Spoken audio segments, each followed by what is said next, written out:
of the best-known German Romantic-era artists was Caspar David Friedrich. Infused with emotion and religious fervor, Friedrich's paintings mostly portray emotions of fear and anxiety. These charged emotions are shown through his use of dark colors and scenes of death. Yet, despite the general darkness of his art, Friedrich has created paintings of companionship and love as well. Caspar David Friedrich was born in 1772. He grew up as a strict Lutheran. When he was 13, he witnessed one of his brothers fall through ice and drown only a few years after his mother and sister had died. Due to these deaths, he harbored a fear and obsession with his own passing. Combined with the pressure of doubt in his personal salvation, this led to a great anxiety shown in his artwork. Friedrich expressed his personal emotion and vulnerability in his art to become more spiritual and encourage all humans to build up a sense of individualism which helps them achieve salvation and establish a closer relationship to God.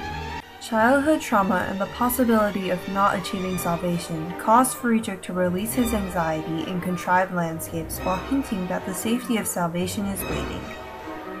One of the paintings he created in his later years, The Sea of Ice, displays those fears very well.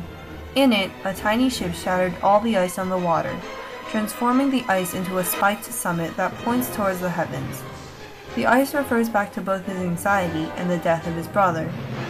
Friedrich's fears are symbolized by the ship, a minuscule manifestation of humanity in a barren landscape.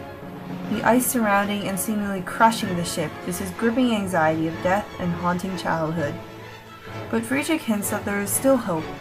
The way the ice points towards a bright patch in the sky symbolizes the safety of salvation beyond death, and how everything leads up to it exemplifies how salvation is the ultimate goal. A goal Friedrich was desperate to obtain.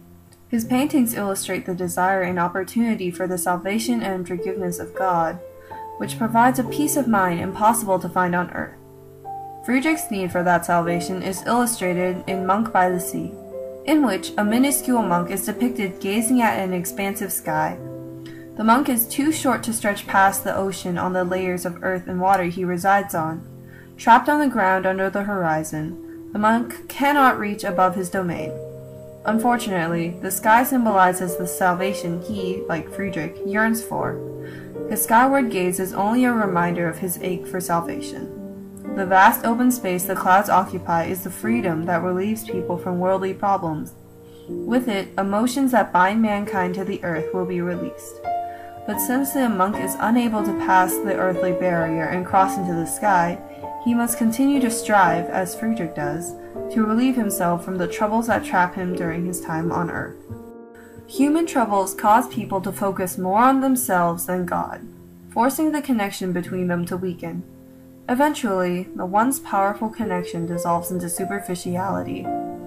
Due to humanity's lack of true connection to God, Friedrich encourages the re-establishment of a strong relationship with Him, therefore recreating the path to salvation that seemed so distant before. In Friedrich's first major painting, The Cross in the Mountains, or the Tetschen Altar, the mountain is dark and mostly devoid of life, but there are robust pine trees growing on it by the cross. The mountain symbolizes worldly problems. It is the root of the distance between God and mankind. This is shown through the distance between the cross and the viewer. The pine trees are symbolic of how God's Spirit is capable of growing and flourishing even in the harshest environments. The growth of life on a barren mountain also symbolizes hope that people could return to God, for the return of nature to a previously barren landscape is similar to how previously faithless lives could become worthwhile again with God's grace. God's will urges humanity to conquer their troubles and achieve the pious lifestyle that is required for salvation. To do so, Friedrich leads by example. By reflecting on memories from his personal life, Friedrich demonstrates that people could honor and enhance their relationship with God through cherishing their individuality. A darker painting, Abbey in the Oakwood, was a physical manifestation of his negative emotions. Its monochromatic color scheme, in addition to the darkness of the trees, monastery, and monks themselves, add to the depressing mood. Depression played a large role in Friedrich's personal life.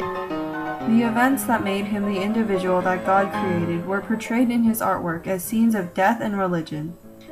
The leafless trees and disintegrating monastery symbolized impending doom and breakdown of faith. The overall effect of the landscape brings an eerie mood and fear to the viewer, which exemplifies the despair felt by the artist. The connection to God created by individuality is one of the crucial bridges connecting life on earth to the afterlife. Where does this individualism come from? Well, individualism created by personal expression allows one to become more pious and holy, in turn allowing salvation and recreating a close relationship with God. Through the insertion of anxiety of death, fear, and other emotions, Friedrich shows that one can be close to God through individuality, and salvation is always a path that can be taken. But recently, people have become less and less focused on God, and require more effort to achieve salvation. The artist conveys that God is of extreme importance in one's life, and religion, although it does not seem as significant during one's youth, is something to value, and neglect towards religion will only usher one's path to hell. Friedrich tells humanity to put their faith into God so that He can save them. They can do so by respecting nature while also treasuring and expressing their own emotions. For all these things have been created by God, and He resides in His creations. By allowing His creations to express themselves fully, one can also respect God. If mankind continues to revere and respect God, they will be continuously saved from the fires of hell.